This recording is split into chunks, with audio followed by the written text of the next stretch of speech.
I knocked over the vase again.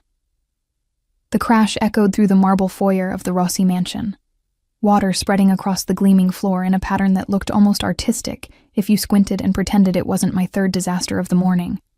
My hands flew to my mouth as the ceramic shards glittered like accusations under the chandelier's unforgiving light. Dio mio, Leah. Grace appeared from the kitchen doorway, dish towel slung over her shoulder, shaking her head with that mix of exasperation and affection I'd come to recognize over 3 years.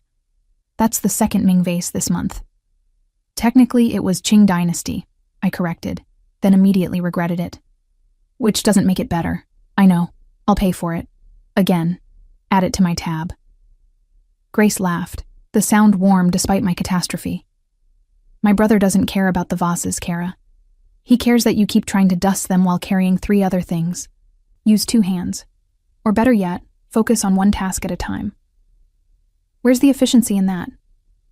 I grabbed the mop from the utility closet, already calculating how to clean this mess before Marco returned from his morning meeting. I can multitask. I'm excellent at multitask. My phone buzzed. I glanced down to read the text from Henry, my childhood friend who'd recently moved back to the city, and didn't see the shard of porcelain until my knee connected with it. Madonna Santa. Grace rushed over as I hopped on 1 foot, already knowing the small cut wasn't serious, but also knowing I'd somehow gotten vase water on my other shoe in the process. This is what I mean. You're brilliant, Leah. You organize my brother's entire household, manage his schedule better than his actual assistant, remember every detail of every event, but you do it all while tripping over your own feet. It's a gift, I muttered, examining the minor scrape. Some people have grace. I have momentum. The front door opened with the particular weighted sound that meant Marco had returned earlier than expected.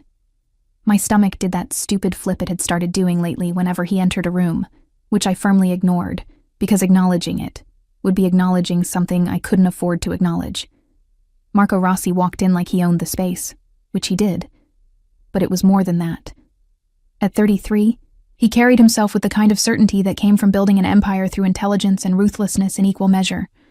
His tailored charcoal suit fit perfectly, his dark hair styled with the precision that marked everything he did. But it was his eyes that always caught me. Dark brown, almost black, observing everything with an intensity that should have been intimidating.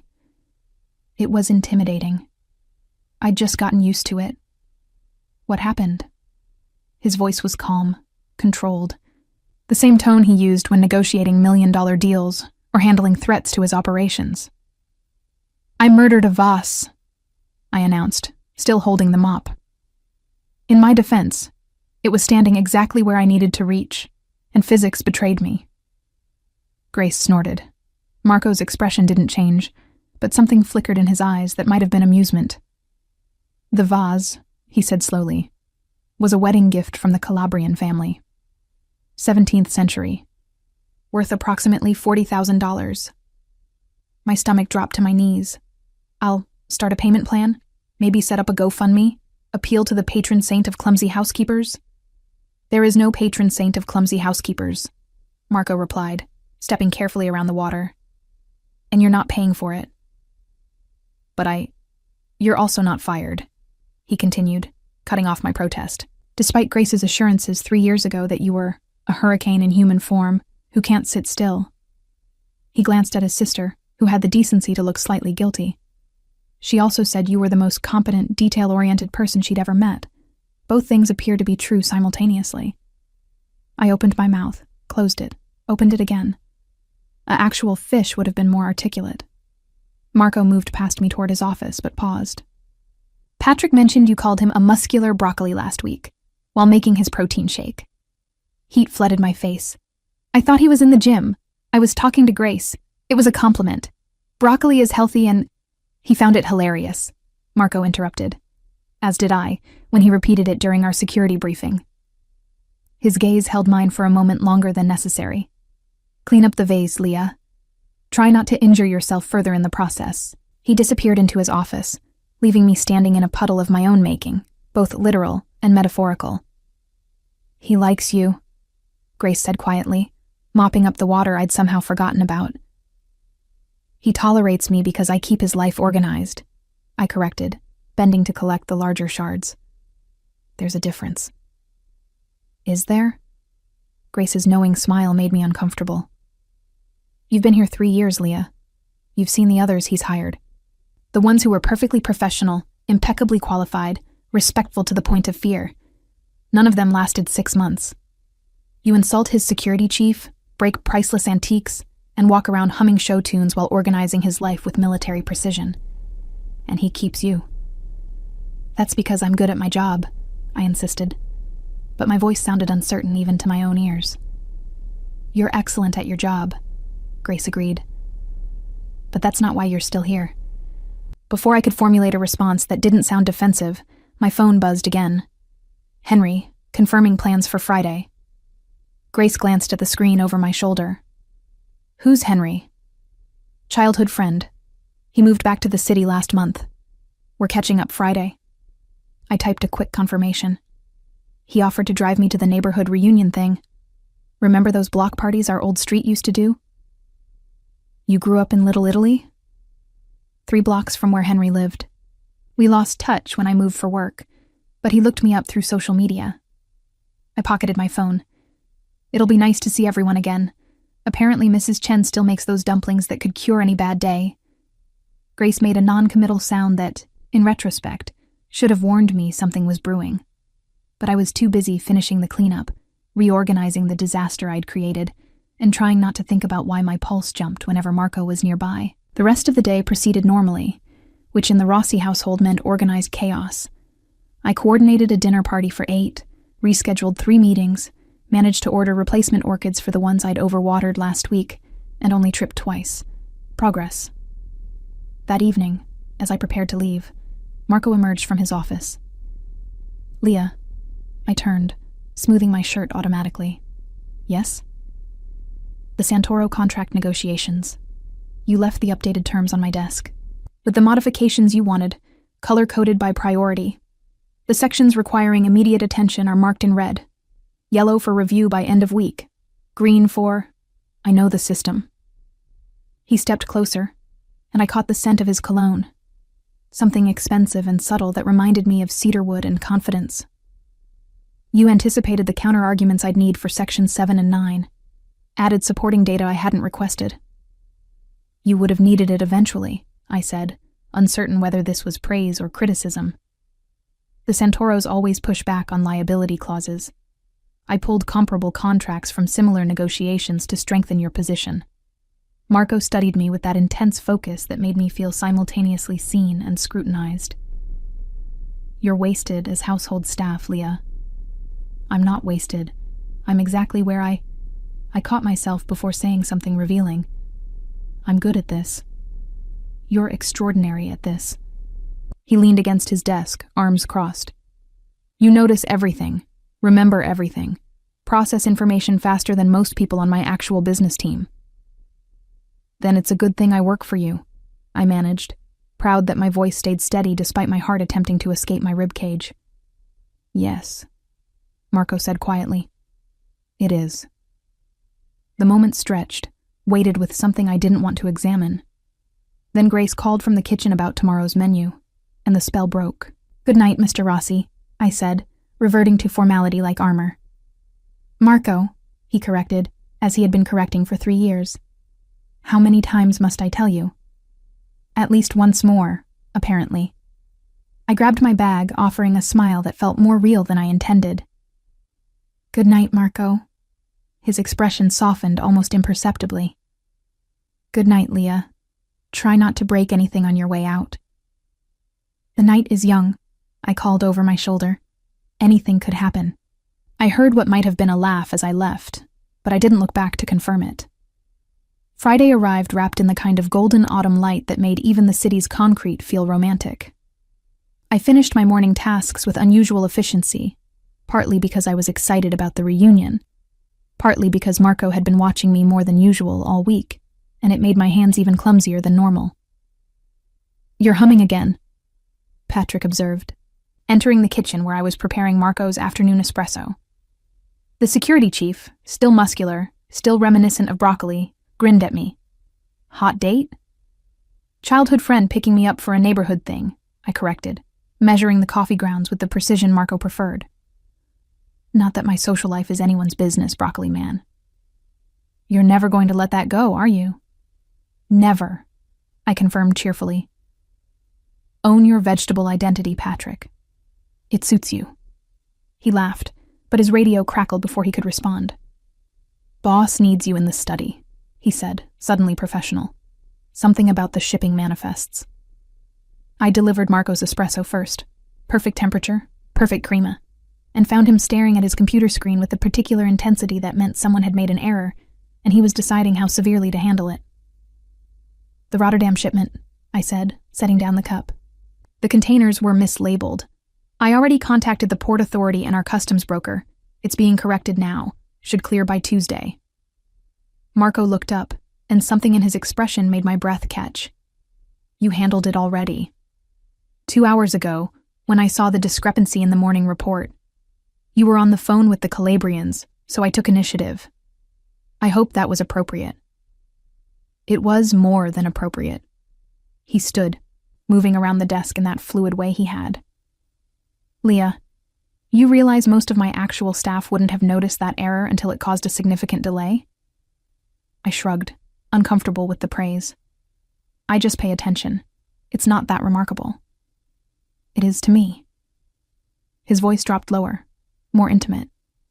You've become indispensable. The word hung between us, heavy with implications I couldn't afford to explore. I should finish the library reorganization before Henry arrives.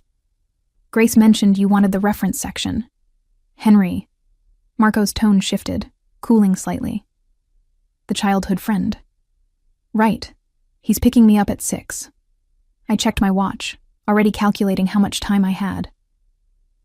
The reunion starts at 7, but knowing Mrs. Chen, the food will be ready early, and if we're late, we'll miss the good dumplings.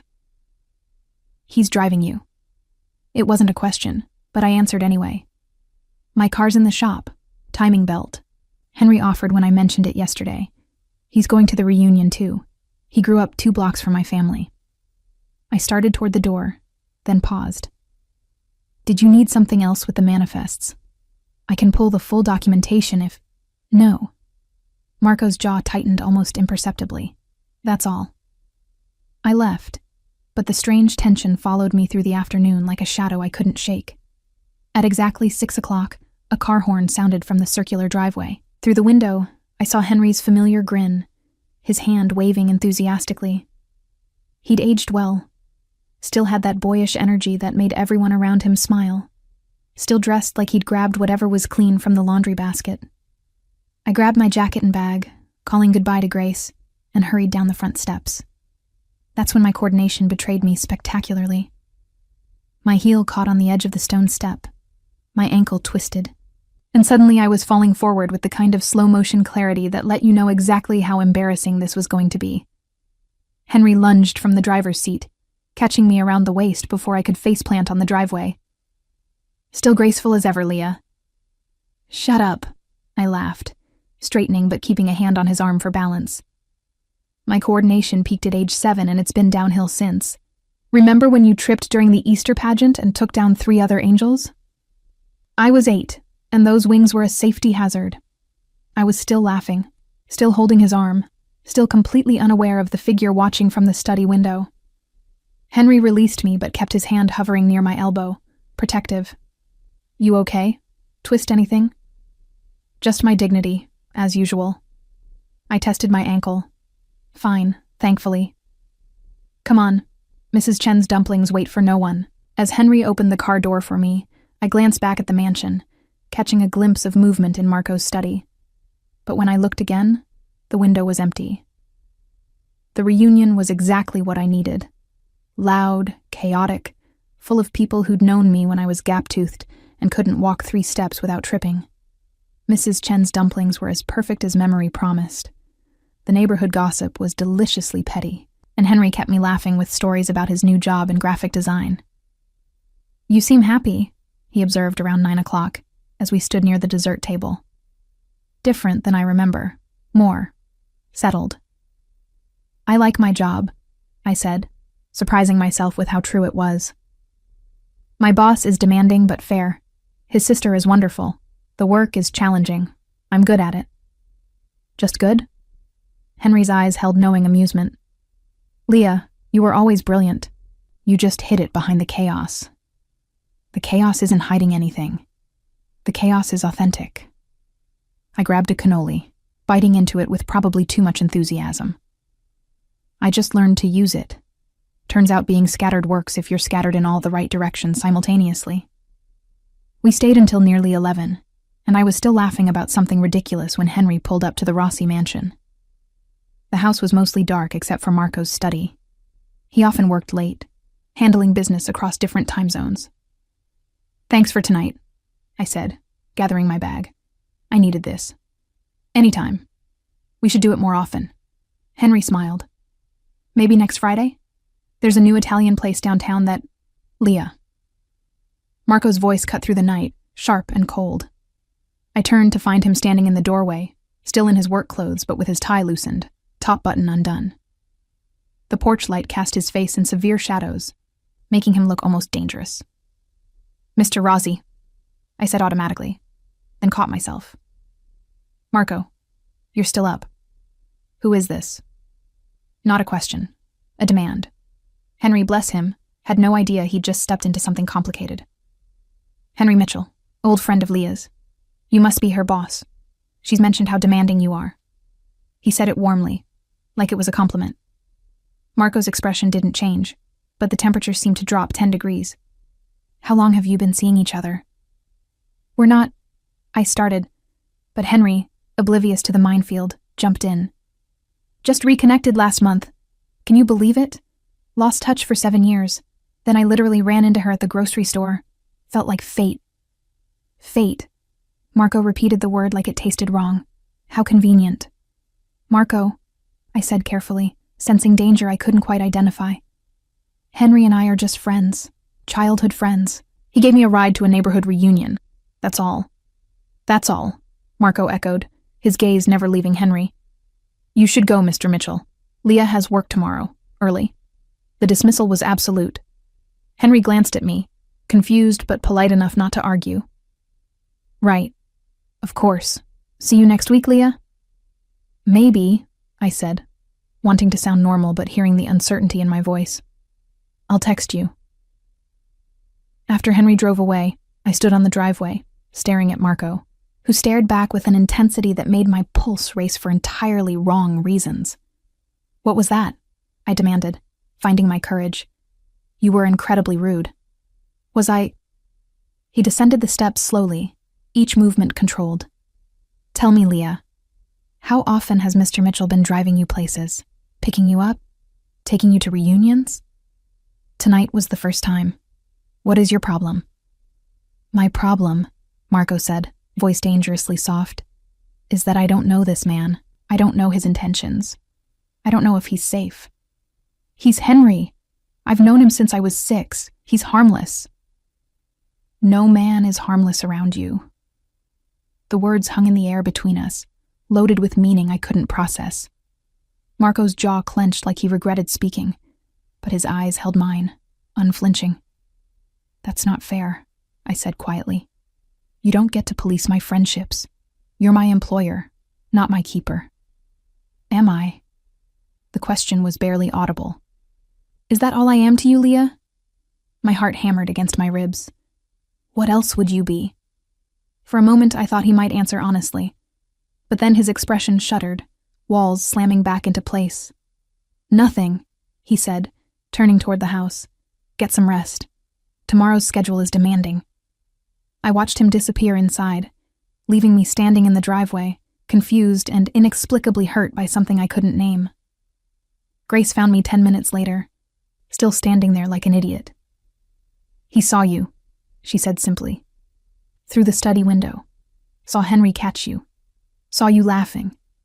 Saw the way you touched his arm. So? So my brother, who never loses control, just interrogated your friend like he was a hostile witness. Grace's expression was sympathetic. Leah, Kara, when are you going to admit what's happening here? Nothing's happening, I insisted. He was just being overprotective. You know how he is about security. That wasn't security. Grace squeezed my shoulder. That was jealousy. And if you can't see it, you're not as observant as I thought." She left me with that bomb, and I stood in the darkness, replaying every moment, every glance, every weighted word. Marco Rossi, jealous. Over me. It was impossible. It was absurd. It was, my traitorous heart whispered, exactly what I'd been hoping for without admitting it. The following week passed in a strange, tense dance where Marco and I circled each other like wary combatants who'd forgotten why they were fighting. He was colder, more distant, every interaction clipped to pure necessity. I was defiant, deliberately cheerful. If he wanted to be ridiculous about Henry, fine. I'd be aggressively normal about my friendship. Wednesday afternoon, my phone buzzed during lunch preparation. Henry, asking about Friday plans. Before I could think better of it, I answered his call on speaker while chopping vegetables. "Leah, so, that Italian place? Are we on for Friday?" "Absolutely," I said, perhaps too enthusiastically. "What time?" 7:30? I'll pick you up from work again if that's easier." "Perfect. See you then." I hung up and turned to find Marco standing in the kitchen doorway, his expression carved from ice. "Another date," he said flatly. "Another friend outing," I corrected, returning to the vegetables with more force than necessary. "Is there something you need? I'm preparing your lunch. I need you to stop being deliberately obtuse." The knife stilled in my hand. I turned slowly, meeting his gaze with all the frustration I'd been suppressing. "Excuse me?" "You heard me." Marco stepped into the kitchen, and the space suddenly felt too small. "You're seeing him to prove something. I'm seeing him because he's my friend and I enjoy his company. Not everything is about you, Marco. Isn't it?"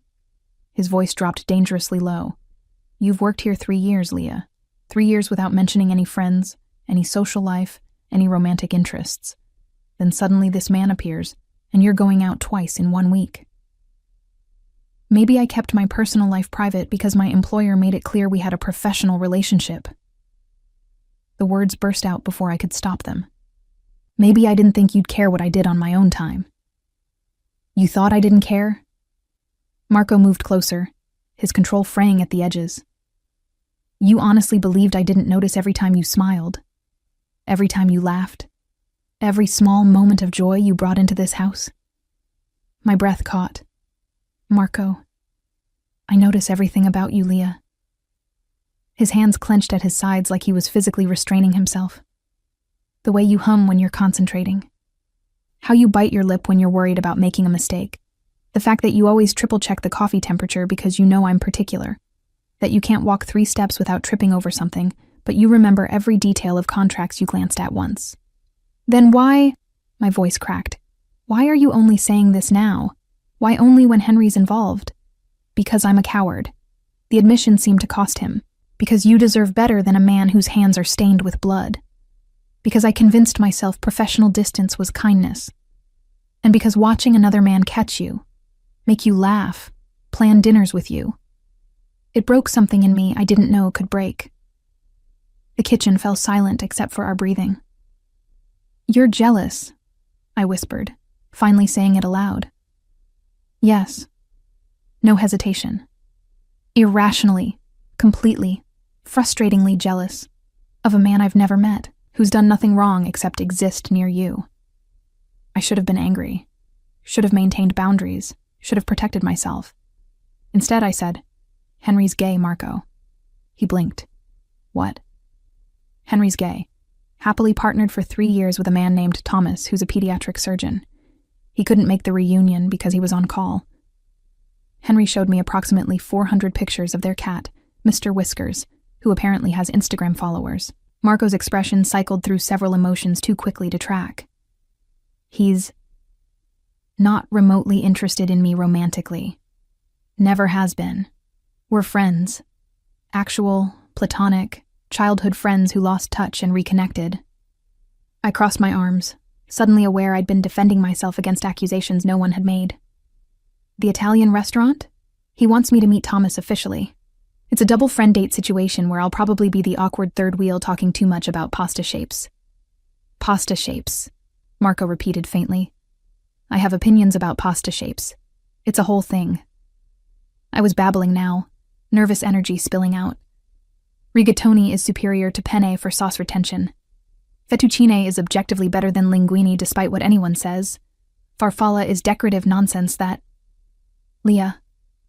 Marco's voice stopped my ramble. I've been acting like a possessive fool. Yes, I agreed. You have. You interrogated an innocent man, glared at me for a week, and generally behaved like someone with... I stopped, suddenly understanding what Grace had been trying to tell me. Like someone who cares. The words hung between us, fragile and enormous. I do care. Marco's control was completely gone now, raw honesty replacing it. More than I should, more than is appropriate, more than I can rationally explain. He ran a hand through his hair, destroying its perfect styling. You walked into this house 3 years ago, broke a lamp within the first hour, called my accountant mathematically aggressive, and somehow became the center of my entire world. My heart was doing gymnastics. I called Frederick mathematically aggressive because he was. He tried to deduct the flowers as a business expense when they were clearly personal. You were right. You're always right about these things. You see details everyone else misses. You organize chaos into clarity. You make impossible things possible while tripping over your own feet. Marco stepped closer, and I could feel the heat radiating from him. And somewhere in the last 3 years, I stopped seeing you as staff and started seeing you as you. Brilliant, chaotic, essential you. Marco. My voice came out breathy. This is complicated. I know. You're my employer. I know. There are power dynamics and professional boundaries and... I know all of it, Leah. His hand rose, hovering near my face but not touching, asking permission. Tell me I'm alone in this. Tell me you don't feel it too, and I'll step back. I'll maintain distance. I'll be only your employer. But tell me the truth. I should have lied. Should have protected us both. Should have been smart. Instead, I said, I notice things too, you know, like how you always pour your own coffee when I'm running late so I don't stress about it. How you rescheduled the Calabrian meeting last month because you knew I had a migraine, even though I didn't mention it. How you keep replacing the vases I break with cheaper versions, so I stop panicking about the cost. How you look at me sometimes like I'm something precious instead of something clumsy. His thumb brushed my cheek, the touch sending electricity through my entire nervous system. You are precious, clumsy and precious, chaotic and perfect. I'm going to drop something if you keep saying things like that. Fair warning. Marco laughed, actually laughed, and the sound was worth every broken vase, every awkward moment, every complicated feeling I'd been suppressing. Drop whatever you want, he said. I'll replace it all. But Leah, I need to know. I feel it too, I interrupted, because apparently I couldn't let him finish sentences tonight. I've felt it for months, maybe longer. I just thought. I bit my lip. You're perfect, Marco. Controlled and powerful and successful. I'm the disaster who reorganizes your files while humming show tunes. I never imagined you'd look at me as anything but the hurricane your sister hired. Perfect. He repeated the word with something like wonder. Leah, I haven't felt human in years. I built walls so high I forgot what it felt like to want something beyond power and control. And then you appeared, breaking things and making terrible vegetable-based insults, and suddenly I was human again. Feeling things. Wanting things. His forehead touched mine. Wanting you. This is happening, I whispered. We're actually doing this. Only if you want it. Your choice. Always your choice. I thought about 3 years of carefully maintained professionalism, about power dynamics and appropriate boundaries, about all the rational reasons this was complicated. Then I thought about Marco's rare smiles, about the way he said my name like it mattered, about feeling seen, truly seen, for the first time in my adult life. I want it, I said. I want this. I want you. Even though you're going to drive me crazy with your control issues and I'm going to drive you crazy with my chaos. I'm counting on it. His smile was devastating. Though perhaps we should establish some ground rules. Like what? Like you're not staff anymore. Not really. We need to redefine this relationship properly. Marco's thumb traced my jawline. I'll hire someone else for household management. You'll work with me in the business side if you want. Your organizational skills are wasted on dusting and meal planning. But regardless, we're equals, Leah. In every way that matters. I like dusting, I protested weakly. And meal planning. And organizing your chaos. Then you can continue doing it because you choose to, not because you're employed to. The point is, removing the power imbalance. You've thought about this. I've thought about nothing else for months. He pulled back slightly, his expression serious. I need you to understand what you're accepting, Leah. My world isn't simple. There are dangers, complications, things I'm not proud of. If we do this, you're choosing all of it. I thought about the last 3 years, about the men in suits who visited for meetings, about the careful way Patrick and the security team operated, about things I'd observed and never questioned because they weren't my business. I'm not naive, Marco. I know who you are, what you do. I met his gaze steadily. I choose it anyway. I choose you anyway. The kiss, when it finally came, tasted like espresso and possibility, and 3 years of restrained wanting. His hands cradled my face like I was something breakable, and I gripped his shirt like he might disappear if I let go. When we finally broke apart, both breathing hard, Marco rested his forehead against mine. I'm still going to dinner with Henry on Friday, I said, because he's my friend, and I want to meet Thomas properly and discuss pasta shapes. Marco laughed against my hair. I wouldn't expect anything less, though I reserve the right to be irrationally anxious about it despite knowing better. You can text me obsessively. I'll respond with terrible vegetable puns about whatever we're eating. That's not reassuring. I never promised to be reassuring. I promised to be me. I pulled back to look at him. Chaotic, clumsy, too honest me. That's all I want, Marco said simply. That's all I've ever wanted. Grace found us an hour later, still in the kitchen, talking about everything and nothing, while I finally finished preparing lunch with Marco, watching like I was performing surgery instead of making sandwiches. Finally, Grace said, not even pretending to be surprised.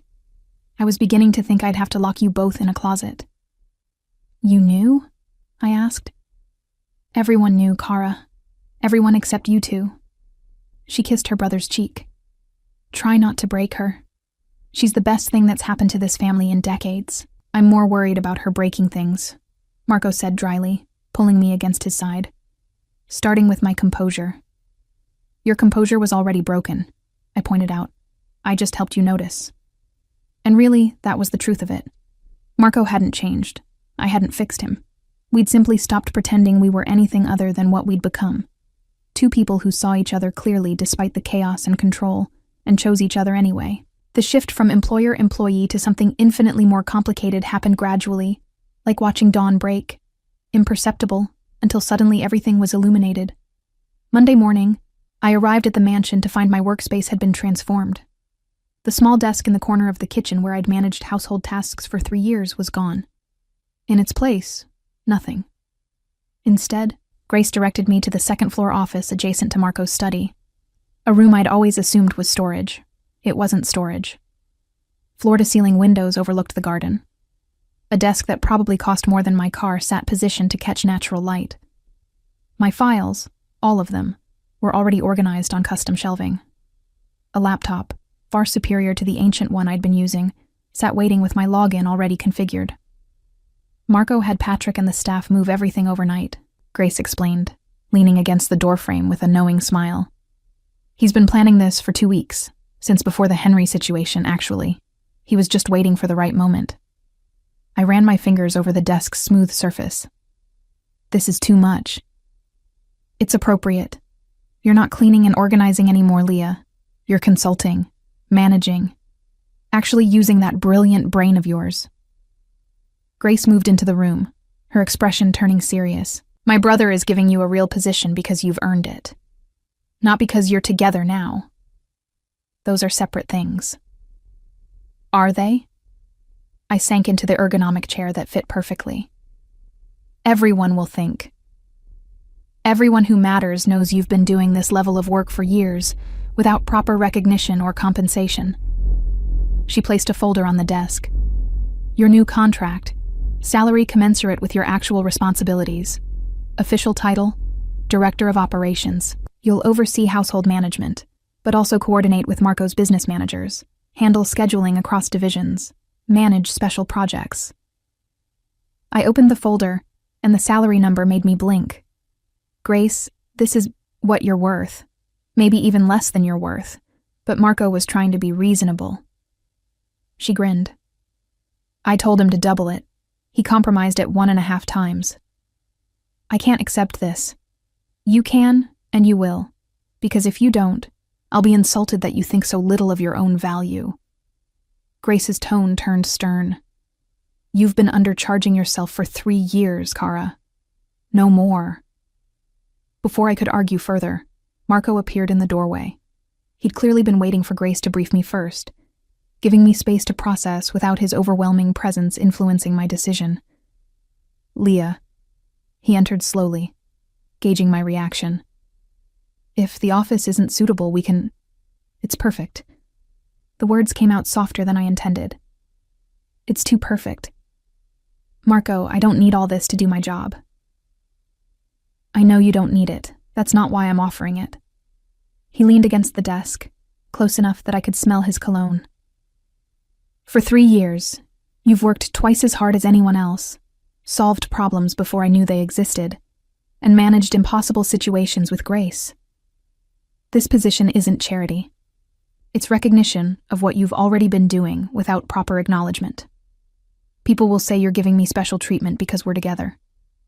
Let them. His voice carried absolute certainty. Anyone who's worked with you knows the truth, and anyone who doesn't matter enough to matter. Grace cleared her throat diplomatically. I'm going to check on lunch preparations. You two talk. After she left, Marco remained silent, letting me process. It was one of the things I'd learned about him. He knew when to push and when to simply be present. I'm scared, I admitted finally. What if I mess this up? What if people think I'm only here because of us? What if I prove everyone right by failing spectacularly while tripping over my own feet and breaking something important? Then you'll pick yourself up, fix what you broke, and continue being extraordinary. Marco's hand covered mine on the desk. Leah, you've been afraid of your own competence for as long as I've known you. You hide behind the chaos, the clumsiness, the jokes, the self-deprecation. But I've watched you negotiate with vendors who intimidate trained professionals. I've seen you reorganize entire filing systems that financial experts couldn't navigate. You defused a confrontation with the Calabrian family's accountant, using nothing but logic and charm. I told him his spreadsheet formatting was criminally inefficient and suggested he use color coding, I muttered. He laughed and agreed to the revised terms. Exactly. You have a gift for seeing through pretense to the actual problem, for finding solutions others miss because they're too busy protecting their egos. His thumb traced circles on my wrist. Stop hiding. Be brilliant openly. Let people see what I've seen for years. I wanted to argue, to list all the reasons this was too much, too fast, too complicated. Instead, I asked, what's my first project? Marco's smile was worth the leap of faith. The Santoro contract negotiations. They're stalling on the Northwestern Territory Division. I need fresh perspective. Someone who can see patterns I'm too close to notice. The Northwestern Territory Division is stalling because they're not actually negotiating in good faith, I said immediately, pulling up the files I'd memorized months ago. They're running out the clock until the Delgado family completes their harbor acquisition. Once that's done, the Santoros think they'll have better leverage. But the Delgado timeline is delayed by at least 6 weeks due to environmental permits. If you apply pressure now, the Santoros will fold rather than wait. Marco stared at me.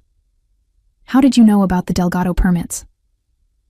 I read the regional development reports you get weekly. The harbor project requires Coastal Commission approval, which is delayed pending ecological surveys. It's in the footnotes of the March briefing, page 17, second paragraph. I pulled up the document to verify. See? Right there. 6 to 8 week delay. Possibly longer if the survey finds anything problematic. You read my regional development reports. I read all your reports. How else would I know what you might need? I looked up from the screen to find him watching me with an expression I couldn't quite decipher. What? I'm reconsidering your salary. It should definitely be higher. Marco, I'm serious. Leah, my business advisors missed that connection. My negotiation team didn't make that link. You saw it because you read footnotes in briefings most people skim.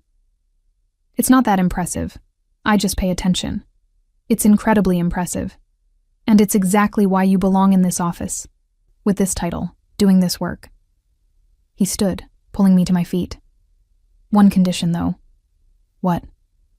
You still organize the household schedule. Grace and I are lost without your system. I laughed. That wasn't in the contract.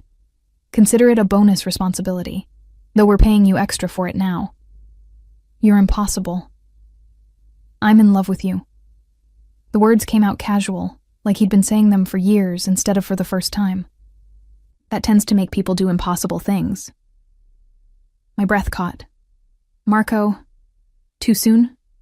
He didn't look worried. I can take it back. Pretend I said something less dramatic. Perhaps I'm quite fond of you, or you're growing on me like an affectionate fungus. Affectionate fungus? I panicked. You make me panic. It's your fault. He pulled me closer, his hands settling at my waist. But the sentiment stands. I love you, Leah. Your chaos, your brilliance, your terrible vegetable comparisons, your inability to walk 3 steps without incident. All of it. I should have been terrified, should have questioned the speed of this, the intensity. Instead, I said, I love you too. Even though you're controlling and possessive, and you glowered at Henry like he'd committed a crime. In my defense, I thought he had committed a crime. Against me. By existing near you. That's not how crimes work. It should be.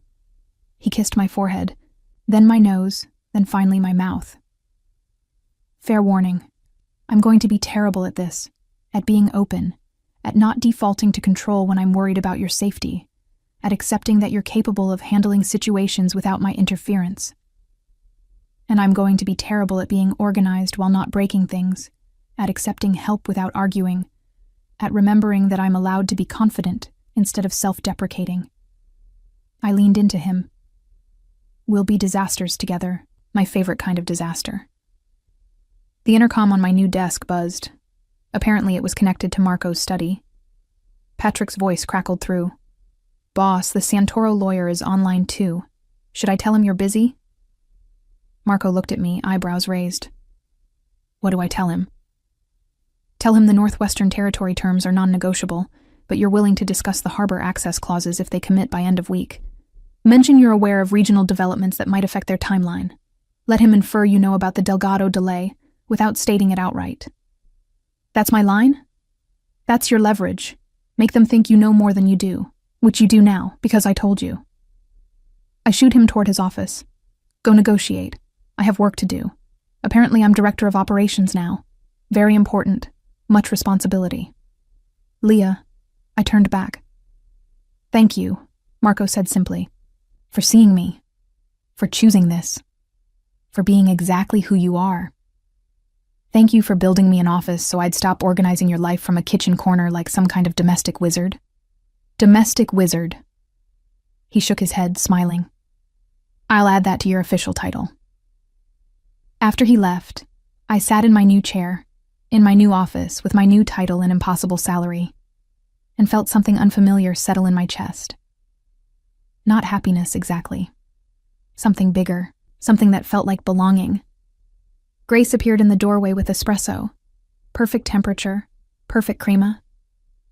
Welcome to the family business, Kara, she said.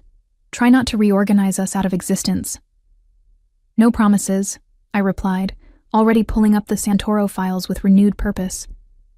But I'll try to give you warning before I revolutionize everything. That's all anyone can ask.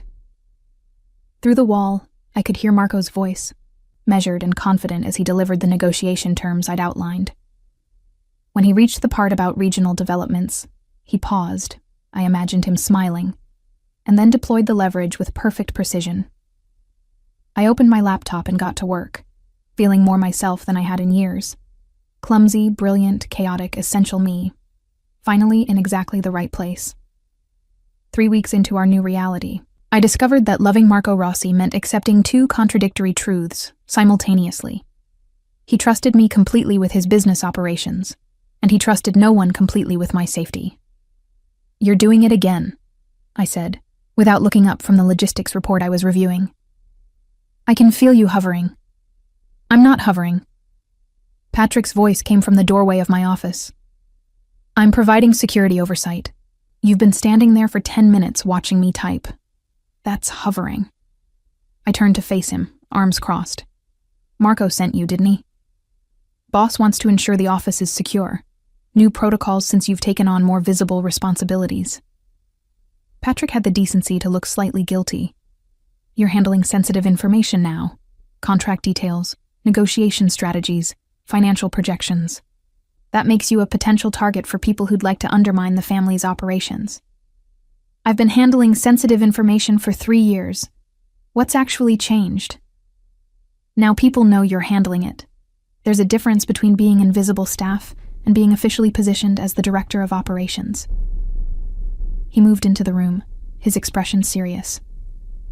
"Leah, you're not just Marco's girlfriend. You're becoming a strategic asset to the organization. That changes your risk profile." I wanted to argue, but he wasn't wrong. In the past 3 weeks, I'd attended 2 negotiation meetings, consulted on 4 major contracts, and somehow become the person other department heads contacted when they needed clarity on Marco's priorities. My visibility had increased exponentially. "Fine. Hover discreetly." I returned to the report. "But if you start commenting on my typing speed, we're going to have words." "Your typing speed is impressive. 78 words per minute with minimal errors." "Patrick, just stating facts." He grinned. "Boss also wants me to accompany you to your lunch with Henry and Thomas tomorrow. Security precaution." I sighed. Of course he does. The lunch in question had been rescheduled twice due to conflicting schedules, and I was genuinely excited to finally meet Henry's partner properly. But Marco had been increasingly anxious about it, despite now knowing Henry posed zero romantic threat. "It's not about Henry," Marco had explained the previous evening as we reviewed contracts in his study. "It's about you being in public spaces without security, establishing patterns that people could track, being vulnerable. I'm having lunch with friends, not conducting espionage. To anyone watching, you're now a known associate of the Rossi family. That alone makes you interesting." His hand had found mine across the desk. "I'm not trying to control you, Leah. I'm trying to protect you from dangers you haven't encountered yet because I've kept them away from you." Now, facing Patrick's protective stance, I understood Marco's concern wasn't about jealousy. It was about a world I was only beginning to fully understand. "Okay," I said finally. "You can come to lunch. But you're sitting at a separate table and pretending not to know us." I refused to introduce my security detail to Henry like it's normal. It is normal. For this life. It's not normal for me. Not yet. I saved the report and stood. "I need time to adjust to being someone who needs protecting. Give me that at least." Patrick's expression softened. "Boss said you'd resist. Also said to tell you that resistance is pointless because he's already arranged security whether you agree or not. But he'd prefer you to agree, so you don't spend energy fighting something designed to keep you safe." "He said that exactly?" I'm paraphrasing. He actually said, "Tell her I love her stubbornness, but I love her safety more. And if she argues, remind her she once insisted I wear a seatbelt in my own car, because statistics matter." I laughed despite myself. That's more accurate. "So we agree? I accompany you tomorrow, discreet but present?" "We agree. But Patrick?" I met his gaze. "Thank you for taking this seriously, for understanding I'm not just," I gestured vaguely, "whatever people think I am." "Your family," Patrick said simply. "Grace adores you. Marco loves you. That makes you one of us. We protect our own." The words settled something anxious in my chest. Family. Not just Marco's girlfriend or the director of operations, but actually part of this complicated, dangerous, fiercely loyal unit. That evening, I found Marco in his study, staring at security protocols with the kind of intensity usually reserved for hostile takeovers. "Patrick told me about tomorrow," I said, closing the door behind me. Thank you for caring enough to worry. But Marco, you can't bubble wrap me forever. I can try. He didn't look up from the documents. These are threat assessments from the last 6 months. 3 separate attempts to gather information about my operations through indirect approaches. One tried to bribe a vendor, another posed as a journalist. The third approached Grace at a charity event. I moved behind him, reading over his shoulder. None of them succeeded. Because we were vigilant. Because we anticipated threats. Because we maintained security protocols even when they seemed excessive. He finally turned to face me. I'm not trying to control you, Leah. I'm trying to ensure you're still here next week, next month, next year. That I don't lose you because I was too concerned about seeming overbearing to implement proper protection. You won't lose me. I knelt beside his chair, taking his hands. But you need to trust that I'm not as fragile as you fear. I've survived 25 years of spectacular clumsiness. I can survive being loved by you. It's not the same thing. Isn't it? You're worried I'll get hurt because of who you are. I'm worried I'll break something important in your life because of who I am. We're both afraid of our own natures damaging the other person. I squeezed his hands. But Marco, I choose this. The security concerns, the complications, the visibility. I choose all of it because I choose you. His thumb traced my cheekbone. You're more resilient than I give you credit for. And you're more terrified than you admit, which is actually sweet, in a controlling Italian way. Controlling Italian way? He pulled me into his lap with a raised eyebrow. Should I be insulted? You should be aware that your particular brand of protective intensity is very culturally specific. I settled against him, feeling the tension gradually leave his shoulders. Also that I find it simultaneously frustrating and endearing. Simultaneously. I'm complex. I contain multitudes. You should know this about me by now. Marco laughed, the sound vibrating through his chest into mine. I'm learning. Every day, I discover something new about you that I didn't know I needed. Like what? Like how you hum show tunes when you're solving complex problems. Like how you make terrible vegetable puns when you're nervous. Like how you somehow reorganized my entire security protocol filing system by threat level and probability without being asked. And it's actually brilliant. The old system was chaos. Color coding by type instead of severity. Amateur hour. You're perfect, Marco said softly. Perfectly imperfect. Chaos organized into beauty. That's the nicest thing anyone's ever said about my organizational skills. I meant it about you. The organizational skills are secondary. We sat there in comfortable silence, the weight of his arms around me feeling less like control and more like home. Tomorrow, I said eventually, you're going to worry the entire time I'm at lunch. You'll probably text Patrick every 15 minutes for updates. You'll imagine worst-case scenarios that would never actually happen. Accurate assessment. And I'm going to go anyway, have a lovely meal with my friends, discuss pasta shapes and probably embarrass myself at least twice. And then I'll come home to you, safe and sound, and you'll realize your worry was disproportionate to the actual danger. Also accurate, though I reserve the right to worry regardless. Deal. I kissed him softly. But Marco, at some point, you're going to have to trust that love doesn't make me weaker. It makes me more careful. Because now I have something to come back to. His arms tightened around me. When did you become so wise? I've always been wise. I just hid it behind the clumsiness. I pulled back to look at him properly. Stop underestimating the disaster girlfriend. She's more capable than she appears.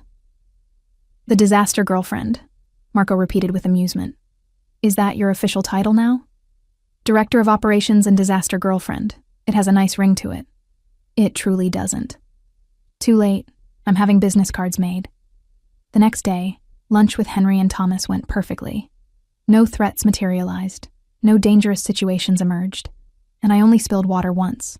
On myself, naturally. Patrick sat 3 tables away, somehow managing to look both intimidating and invisible simultaneously. Thomas was delightful. Warm, funny, exactly as wonderful as Henry had described. They told stories about their cat, Mr. Whiskers, with the kind of affection that made my heart happy. Henry asked about work without prying into specifics, respecting boundaries he probably didn't fully understand but recognized as necessary. "You seem settled," Henry observed as we finished dessert. "Happier than I've seen you in years."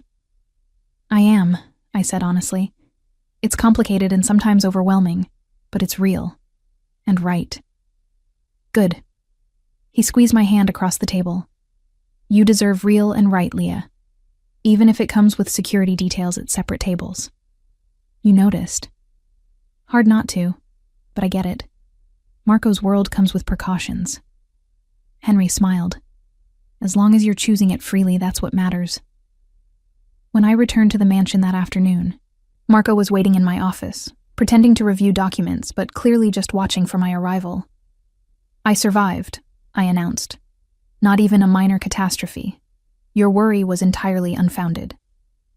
Patrick sent updates, 6 of them. Marco stood, pulling me into his arms. "I'm working on the overbearing protective instinct. Grace says it might take a decade." "I have time," I said against his chest. "We have time." And in that moment, surrounded by contracts and security protocols, and the evidence of our complicated, beautiful reality, I believed it completely. 2 months into our official relationship, I discovered that love could coexist with frustration in ways I'd never anticipated. "You changed my security clearance," I said, standing in Marco's study doorway with a tablet displaying the new restrictions. "I can't access the Northeastern Division files anymore." Marco didn't look up from his computer. "Temporary measure. Intelligence suggests the Moretti family is probing for information about our operations. Until we determine their angle, I'm limiting access to sensitive regions." Without discussing it with me first. "It's a security decision, not a personal one." "It's both." I moved into the room, setting the tablet on his desk with more force than necessary. "Marco, you promoted me to Director of Operations. You gave me responsibilities, authority, trust, and then you unilaterally revoke access when you decide I need protecting. That's not partnership. That's control." Finally, he looked at me. "The Morettis are dangerous. If they're targeting information and you're compromised, then we address it together. You warn me.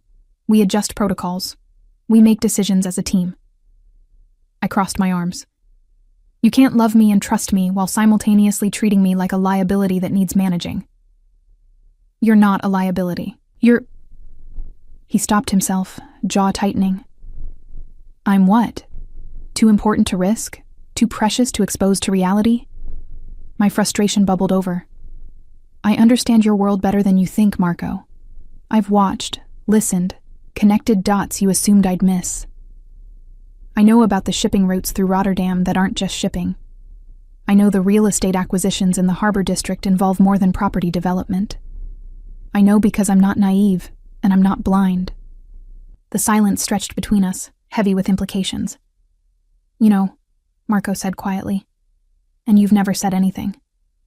Because knowing and needing to discuss are different things. You protect me from details I don't require. I respect that.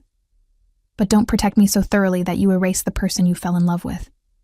The one who sees clearly, thinks strategically, and handles complex situations without falling apart." Marco stood, moving around the desk. "I'm terrified of losing you. Every decision I make is filtered through that fear. The Morettis, the Calabrians, even minor threats. They all represent possibilities where you get hurt because of me. Then let me help navigate those threats instead of hiding me from them." I softened my tone, seeing the genuine fear beneath his control. "I'm not asking to be involved in the dangerous parts. I'm asking to be treated as someone capable of understanding them. There's a difference." "You're right." The admission seemed to cost him. "I'm overcompensating. Grace told me the same thing last week. Patrick mentioned it yesterday. Apparently I'm suffocating you while thinking I'm protecting you." "You're not suffocating me. You're just hovering, very intensely, in multiple time zones simultaneously." Despite the tension, Marco's mouth quirked. "That's specific. I access the security logs. You've been monitoring my location even when Patrick's with me. That's hovering in stereo, Marco. It's excessive. It's loving you, he countered, but without his earlier defensiveness. But I hear what you're saying. I'll restore your access. I'll include you in security discussions that affect you. I'll trust that the woman who reorganized my entire operation while tripping over furniture can handle knowing about the Moretti situation. Thank you. I moved closer, taking his hands. I'm not asking you to stop worrying. Worry all you want. Just don't let worry turn into control disguised as protection. Noted. Though you should know the Moretti situation is actually concerning. Not manufactured danger to justify my behavior. Real, strategic probing into our northeastern operations. Then brief me properly. Tell me what to watch for. What information they're likely seeking. How I can help, instead of being a weakness to guard. Over the next hour, Marco laid out the situation with complete honesty. The Morettis wanted territory they'd lost in a negotiation years ago. They were gathering intelligence on current operations, looking for leverage points. My access to comprehensive files made me a potential target, not for physical harm, but for social engineering or information extraction. They might approach me, I said, processing. Pose as vendors, clients, friendly contacts trying to gather details. Exactly. Which is why I wanted to limit your access. Less information means less value as a target. But it also means less ability to recognize when I'm being targeted. I pulled up the Northeastern Division files he'd restored. If I don't know what's sensitive, I can't protect it properly. Better to know everything and be alert than know nothing and be vulnerable through ignorance. Again, you're right. I'm learning that your instincts for strategy are usually better than my instincts for protection. They're different instincts, I corrected. Both valuable. We just need to use them together instead of in opposition. The Moretti threat materialized 3 days later, exactly as we'd anticipated, but from an unexpected angle. I was reviewing vendor contracts when my phone rang. Unknown number, which I normally didn't answer. But given current circumstances, I put it on speaker with Patrick present. Miss Walker? This is Thomas Santoro, Regional Development Coordinator. The voice was smooth, professional. I'm calling regarding the harbor project consultation we discussed. We hadn't discussed any harbor project. This was the probe. I caught Patrick's eye, keeping my voice casual. I'm sorry, Mr. Santoro. I think you have the wrong person. I'm not involved in harbor developments. Oh? My apologies. I was told you were Director of Operations for Rossi Holdings. The harbor project intersects with several of your managed territories. Classic fishing technique. Provide general information, see what details the target volunteers. I manage operational logistics, not regional development. You'd want to speak with our property acquisition team. I kept my tone helpful but vague. I can transfer you to that department if you'd like. No need. Perhaps I was misinformed. A pause. Though if you do happen to review any files related to Northeastern Harbor access, I'd be interested in discussing potential collaboration. The Moretti family is always looking for mutually beneficial arrangements. There it was, the Moretti name, dropped deliberately. I'll keep that in mind if anything relevant crosses my desk, I said pleasantly. Thank you for calling. After disconnecting, Patrick was already texting Marco. That was smooth. Most people would have either volunteered information or gotten defensive.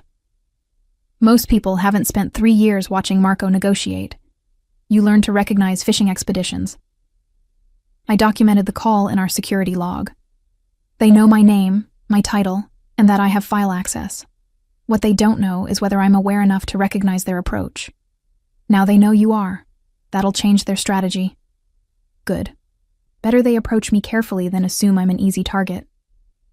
When Marco arrived home that evening, he pulled me into his study before I could even set down my bag. Patrick briefed me, the Santoro call. His hands framed my face. You handled it perfectly. Better than perfectly. You gave them nothing while appearing helpful. That's advanced tradecraft, Leah. I pay attention. You've taught me well. I leaned into his touch. Still think I need protecting from information? I think you've proven you can handle more than I credited. He kissed my forehead. I'm sorry. For underestimating you. For letting fear make decisions instead of trust. You're learning. We both are. I pulled back to look at him properly. This life we're building, it's not traditional. It's not simple. but it's ours. And I choose it, Marco. All of it. The complications, the dangers, the protective security details. I choose this world because I choose you. Even knowing what it means. The constant vigilance, the calculated risks, the reality that people like the Morettis will always be probing for weaknesses. Especially knowing that. Because those challenges don't change how I feel about you.